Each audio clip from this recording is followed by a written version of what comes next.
Welcome to the HR on the Offensive podcast, brought to you by Lace Partners. So I am going to let you in on a little secret here, listener. I forgot today's fundamentally different question. So what I'm going to do is I'm going to ask our producer, Brandon, to insert this towards the beginning of the podcast.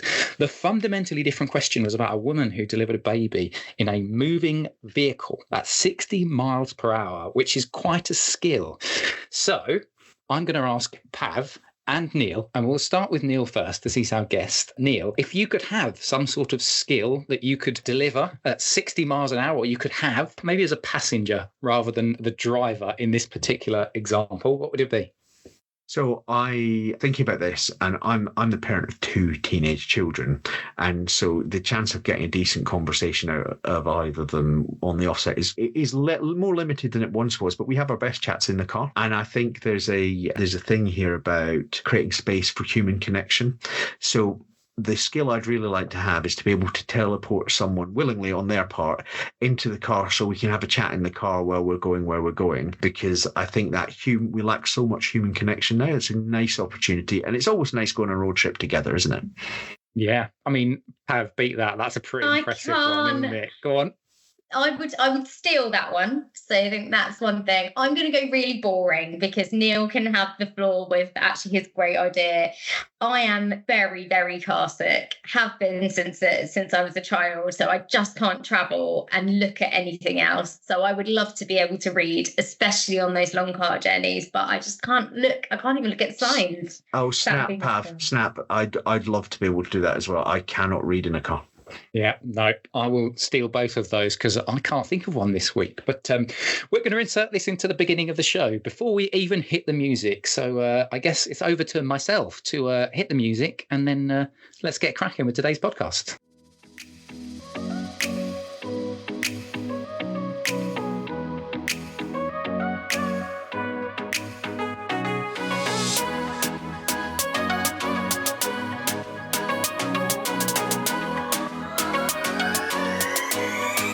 Good morning, good afternoon, and good evening, and welcome to the latest HR on the Offensive podcast. It's me, Chris Howard from Lace Partners. Thank you, wonderful listener, for joining us as always. We hope you are enjoying whatever day of the week you're listening to this for. And today we're going to be talking our skills campaign. We've got a campaign at the moment called Becoming Skills Powered, and we're looking at this idea of skills-based organizations. And to do it, I've got a lovely guest, which I'm going to introduce in a second, but I need to intro my co-host for today. And it is one of the people leading on our campaign. It is our Talent and Skills Director, Pavan Bilkhoo. How are you doing, Pav? You all right? I am very well. Last day of sunshine, I think, before we turn rainy and wintry. Yes, exactly. We're going to get into that period. We're getting into the period of year at time of recording where, yes, it gets a little bit cold and a little bit blustery. Shall we introduce our fabulous guest, Pav? Definitely. So we've got with us today Neil Carberry, who is the Chief Executive Officer of the Recruitment and Employment Confederation. Neil, how are you doing? I'm really good, thanks, guys. Hi, Chris. Hi, Pav. Really interested to dig into some stuff on how things are changing in business, and I think there's some big questions for leaders there that we can explore. Yeah, so a little bit of a framing exercise. Neil, I'm going to get you to talk a little bit around your background and also the REC, and I'd like you to talk a little bit about the campaign that you guys have got, because it dovetails quite well with our campaign around skills-based, becoming skills powered. Just before that, as a little bit of a framing exercise, if you are listening to this and you haven't come across our Becoming Skills Powered campaign, you can check it out on the Lace Partners website, lacepartners.co.uk/skills. And we talk a lot about skills-based organizations. What are they? What difference do they make? What are the things you should be thinking about? We've got a whole bunch of different bits of content. But what I wanted to do, and Pav and I have spoken about this, is get a view from an external industry that has a big role to play in the skills agenda. And that's why I wanted to get, obviously, you along today, Neil, to talk as a representative for the representative body of the recruitment industry. Do you want to just tell our guests a little bit about yourself? Our listeners, a little bit about yourself, the business, and then talk a little bit about your campaigns that you're running as well. And then we're going to get into some questions around this topic and the recruitment industry's role in supporting organizations. Fantastic. Thanks, Chris. So Neil Carberry, I'm Chief Executive of the REC. The REC is the UK's trade and professional body for the talent, staffing and recruitment industries. So largely businesses whose business is other businesses' talent. That's everything from temporary agency work at one end through to high-end contracting, through new permanent jobs, executive search, but also increasingly an advisory business and being seen more and more as the professional service that it is. My background is boot camp for running the REC. I started in recruitment. I was placing people in financial services. It fits if you're going to say in the last century, but it was in the last century. I started in the 90s. Great time to be in the City of London. Did lots of work there. Then decided to broaden the wings a bit. Got into industrial relations. Ended up doing all sorts of union negotiation work on the business side, working for the CBI, the broad industry body. That's how I ended up being a low pay commissioner, one of the 9 who set the UK's national minimum wage, and how I am still a member of the ACAS Council. And people will know ACAS as the people who fix strikes, but also it's the advisory body on employment in the UK for employers and particularly for small business. Take 1 million calls a year to the helpline. So spend a lot of time on that. And of course, all of that means right now I am knee deep in what this new government's employment plans are. So that's taking a lot of time. And in doing that, one of the things we at the REC are really trying to do is to educate policymakers, politicians about what work really is now. And, as businesses, we're learning about that. We're seeing that in some of the challenges we have in kind of redesigning our organizations to focus on new skills and understand that triangle of what are we buying permanently, what are we borrowing, and what are we growing ourselves across our skills mix. And I think that's a big learning point. So we're running a sort of twin campaign at the moment. On the one hand, there's a campaign that operates under the name Temp Work Works, which is really about raising the voices of people who work in ways which are not typical of a civil servant, because we need to get people telling stories about why they've chosen to work in ways that maybe sometimes in the political debate get written off as vulnerable or atypical, when in fact people are actively choosing them because it matches their life and their needs, and they might not be in the labour market at all without those options. So that getting those stories, a great one from our campaign is Claire. Claire's a radiographer. She'd had enough of substantive working in the NHS, and many people who work substantively in the NHS will understand why that is. Now does 3 or 4 shifts a week as a radiographer locum, but is running her own radiography training company. So she's actively addressing the shortage of radiographers within the UK. And that kind of story really helps policymakers to understand how the world is changing. And the twin of that campaign is a campaign called Aim Higher, because I am fond of saying to audiences of businesses, and one of the great things about running the REC, I'm deputy chair of the CBI's Trade Association Council, we do lots of briefing for other companies across the economy. I'm fond of saying, why do you not hire the cheapest lawyers? Why do you not hire the cheapest accountants? And yet you come to us and you give us a job description that you wrote 20 years ago, and you give it to 15 of my competitors on the same day, and you think I'm going to do work for free for you, and that we're going to meet your EDI goals and we're going to meet your emerging skills roles. Frankly, where do you get off?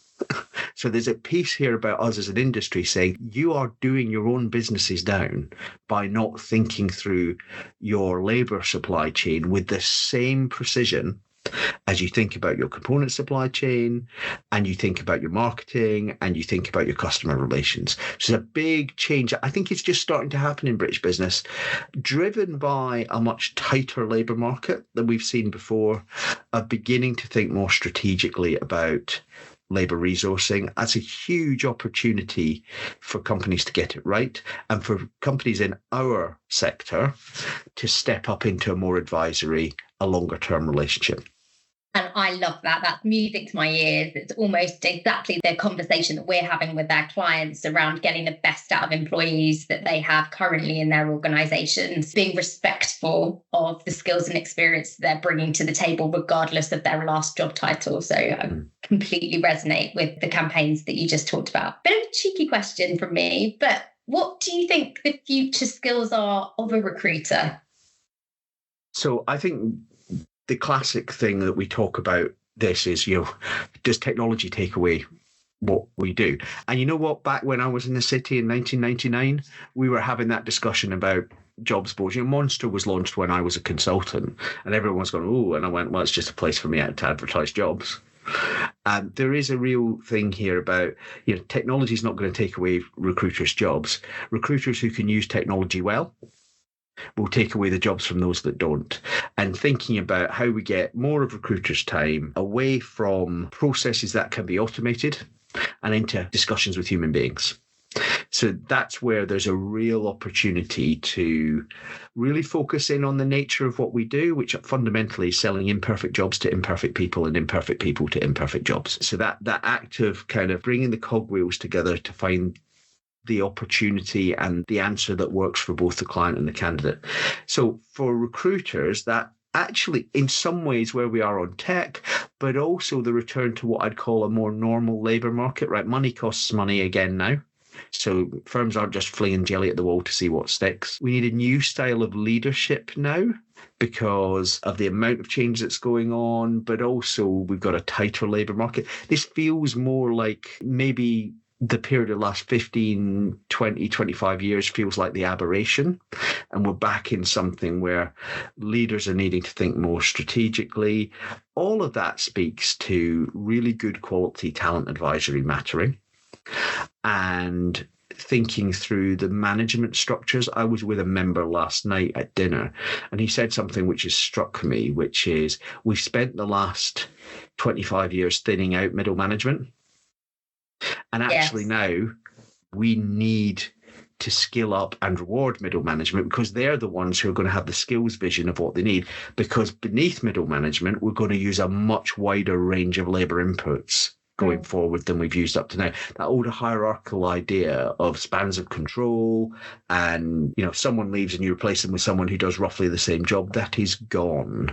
There's a much more flexible talent staffing, skills-based approach to take here. And I think leaders need to be used to the idea that kind of delayering cost out of middle management is not necessarily the answer. That it was the right answer at the time, but it's probably not the right answer now.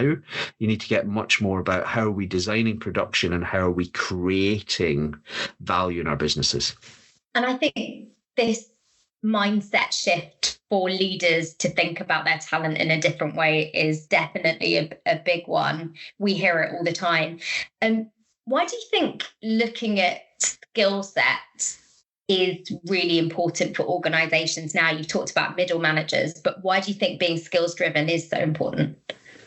So I think what's really interesting is almost congenitally in the UK, and I think it's true in some other places, we think about the smallest unit of organization as the job, and the smallest unit of organization is the task. And tasks can be automated and the skills that you require to do them can change. Sometimes where I do a visual thing when I'm speaking on a stage, and I'll say to people, how many typists have you got in your business? And they say none. And I go, I think you've got more typists in your business today than you ever had. I mean, I'm a typist. I just do it on a device provided to me by Apple. So there's a piece of thinking there about how tasks reshape and what the people do to interact and where we need more of the people and perhaps less of the people. So what can we automate fully versus where we actually need a real gap between stimulus and response? And that kind of thinking feels incredibly important.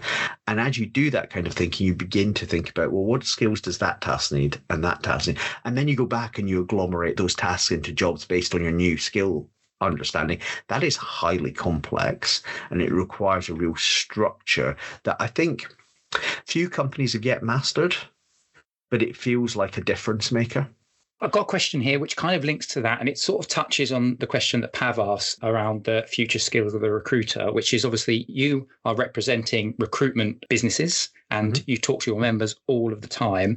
My question that pops into my head is, how ready do you think the recruitment industry is for that mindset shift? Because it's not just a case of filling orders. If I take my function, marketing, it's not just I go to a recruitment agency and I want a marketing manager.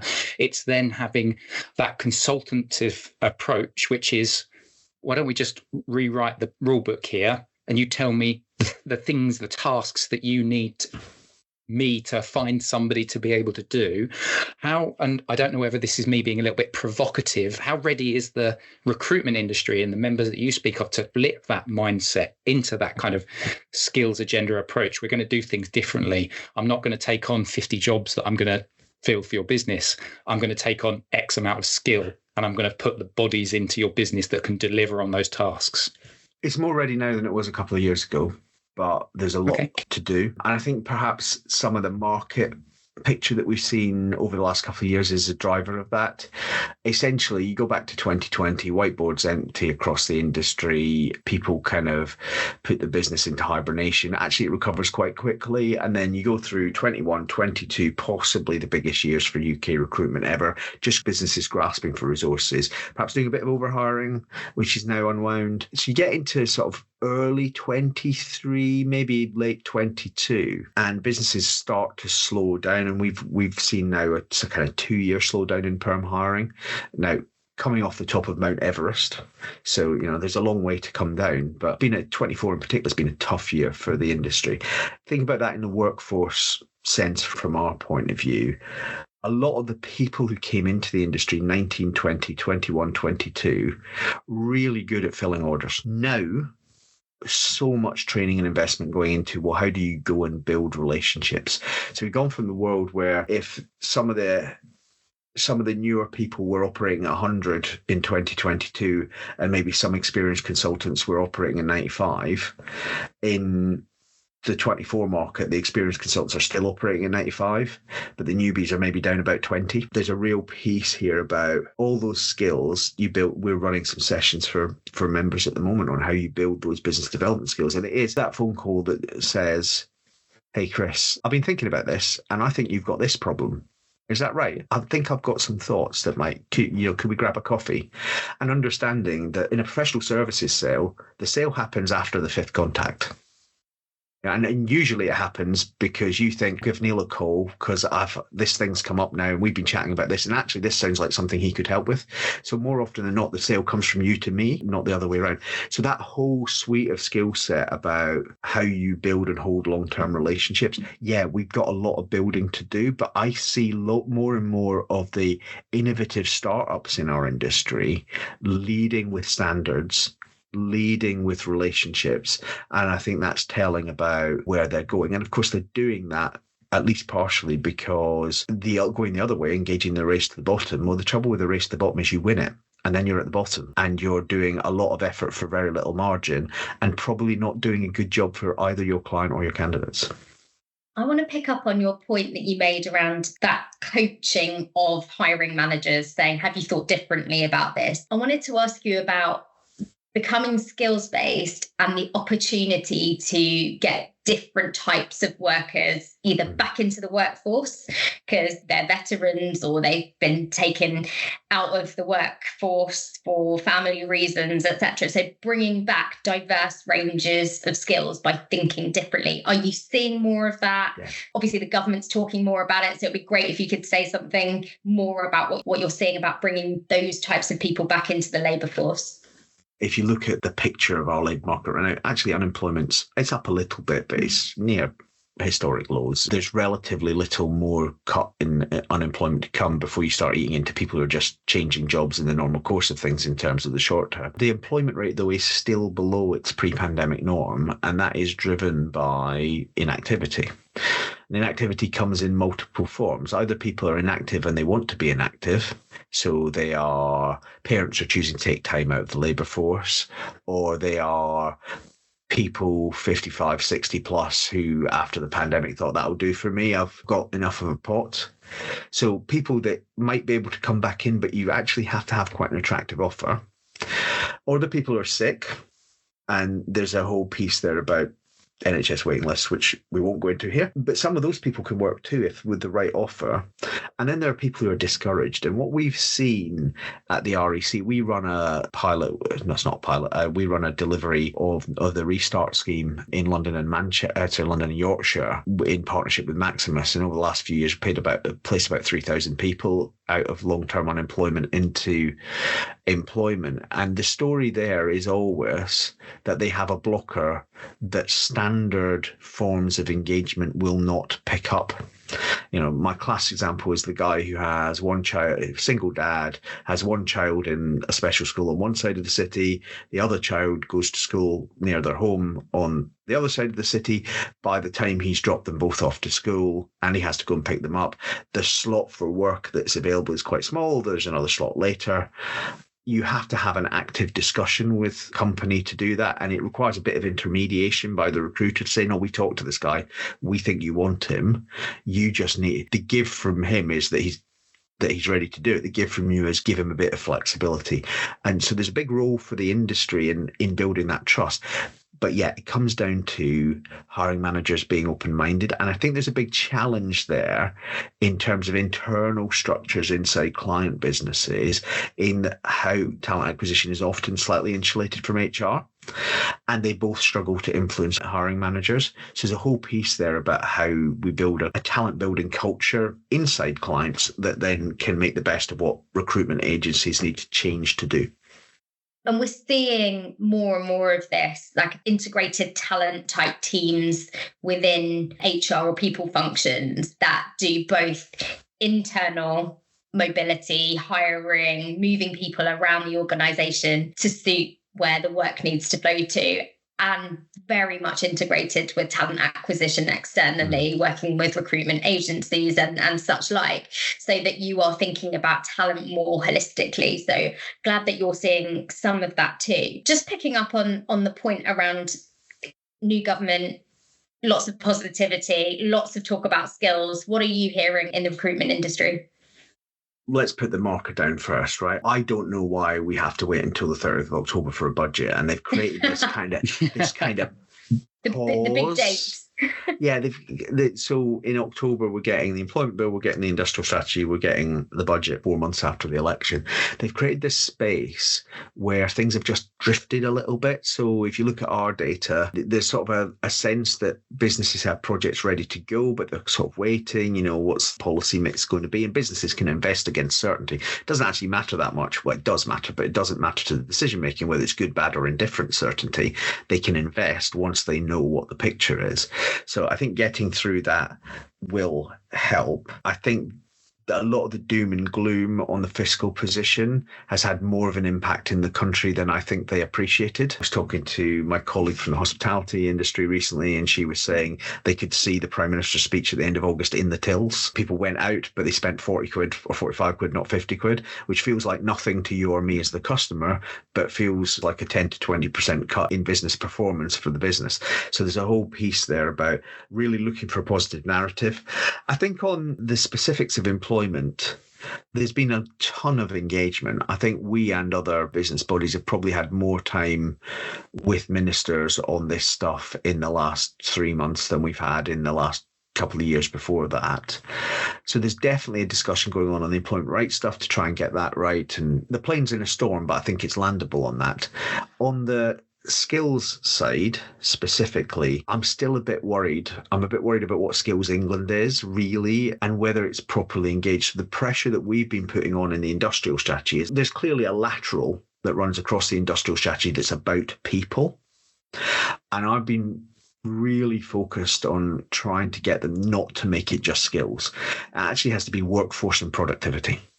Because you've got a lateral in government's thinking about what are we doing about workforce and productivity.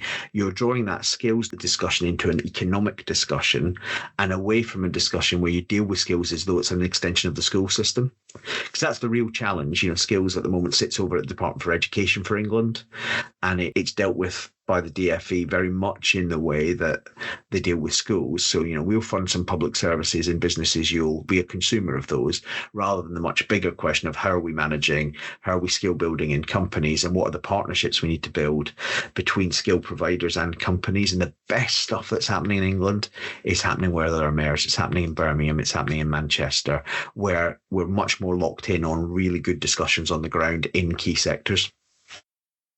And you said the P word for me, which is productivity. And for me, everything skills-based should link to a business benefit, and therefore organisations have a distinct and very important role to play. We've got about 4 or 5 minutes left to go, but I want to touch on that bit around, young people entering the workforce. What impact do you think having that's organizations flipping that mindset into a skills-based organization approach will have with young people entering the workforce? And what's the recruitment industry's role to play as well? So I think the big role for recruitment to play is to force companies to engage with the triangle of what they can have. So it's, what do you buy? Probably cost you more. Baby boomers are retiring. Everyone gets my favorite stat, which is once you understand 50% more babies were born in 1964 than in 1977, you understand why we have a tight labour market. It's not nothing to do with Brexit, but Brexit is not the primary actor. It's about the baby boomers. There's tons of them. They're retiring. And the generations below are younger. So you buy the skills in, ready-made, someone else has done the training for you, probably cost you more. You borrow the skills, contract, statement of work, agency, fixed term, part-time, whatever kind of basis you want to use it in, because you're not going to need it all the time, or it's highly, highly volatile. Or you grow it yourself. And I think actually a big role for the industry is forcing that third corner of the triangle into businesses thinking. The number of businesses who just went hell for leather after a graduate route over the last 20 years and haven't thought about school leavers at all, the very rate at which people are coming through, and frankly still for the next, we're going to be a long way through before kids who weren't affected by the pandemic come into the labour force. There's a whole thing about how we socialise people in workplaces. The thing that inserts itself up my nostril from business voices when they say what we need is people to come out of school work ready. No one was work ready when they left school. I wasn't, and I'll bet neither of you were. So we have to have some responsibility as businesses. And I think some of that discussion about how you bring people well into the workforce and help them understand what the workplace is, and actually how we learn from them. Yeah, the REC does have a TikTok account. I have yet to be persuaded to dance on it. But there's a whole thing about how do we help them socialize with work, but how do we learn how we reach their generation? One of the things about the 2024 general election in the UK is it's the first general election that the baby boomers lost. As in, the party that the majority of baby boomers voted for did not win the election. And that's because Generation X and the millennials are now the big block in the electorate. That's happening in the workplace too. And Gen Z into Gen Alpha, they are getting bigger and bigger and bigger as a voice of customers and as clients. And we need to understand that from them too. So it's not just about us helping them, it's about them helping us. I'm glad you mentioned multiple generations in the workplace and got Gen Alpha coming through, which is going to be very exciting. Somebody always said to me, you're going to have at least 5 different careers in your lifetime. Do you think that is going to be the case in the future? What is the future of people's works, gigs, etc.? So people have always said, people don't stay as long in work these days. And if you look at the data, it's not actually true. Average tenure's gone up over the last few years. And particularly, Torsten Bell, who's now an MP for Swansea, when he was at Resolution Foundation, used to say the big problem with the generation who came into the labour force after 2008 wasn't that they were flighty and they moved around too much. They didn't move around enough. Because what you should do when you're young is you should move jobs regularly, because that's how you get your pay up. It's how you find your position. And there's actually not been enough velocity in our labour market over the period from basically 2008 to the pandemic. So I think people will move more. I think businesses will have to change shape more regularly. I think probably that will just help us recover a level of velocity that we need. I think it speaks to having an understanding of 2 types of skills as well. The skills that will keep you employed across your career, and maybe the more technical skills that you need to dip back into regularly. It's a big question for employers and policymakers about how you commit to people in work retraining, because let's remember, most people who will go to work on the 4th of October 2044 went to work on the 4th of October 2024. They weren't in school or college. Yeah, really, really good point there. And actually, just kind of linked to that. So if people are having this conversation in 2044, what does utopia look like to you in terms of the relationship that the recruitment industry has with employers? What would be, your idea of just saying, this is perfect. It's working. It's working for productivity. It's working for businesses. It's working for the recruitment industry. What does utopia look like? So I'll define that kind of more broadly than the recruitment industry, but I think we'll find our home in it. I think if you run a company in 2044 in this kind of utopia period, you probably have 2 or 3 key people at the side of the chief exec, one of whom is a chief people officer. And that chief people officer is, to Pav's point earlier about productivity and growth, is not running a cost center in the view of the organization. So we're a services economy, right? We used to talk all the time about kind of Kaizen and manufacturing productivity. Just because it's a machine. When we're dealing with people, actually, we always say in recruitment, we've got the only product that can say no. That's what makes it so complex.